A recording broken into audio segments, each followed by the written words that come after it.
But what is the one thing, and you can only pick one, that's what makes it hard, that you think you've done to make your business smarter? So letting other people make decisions and do things on their own and make mistakes, I guess. Giving up as a founder and like, a CEO of a company, I feel like at the beginning you want to do everything.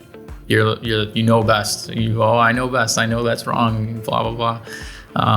I had this problem. I still probably do to an extent, sure. And I think everyone that has that problem. And so as you grow as a company, though, you're never gonna be able to scale your company if you keep doing that.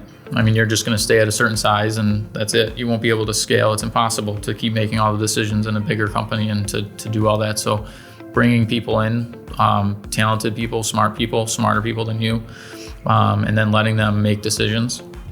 And, not just make decisions, but let them make mistakes and learn from those mistakes.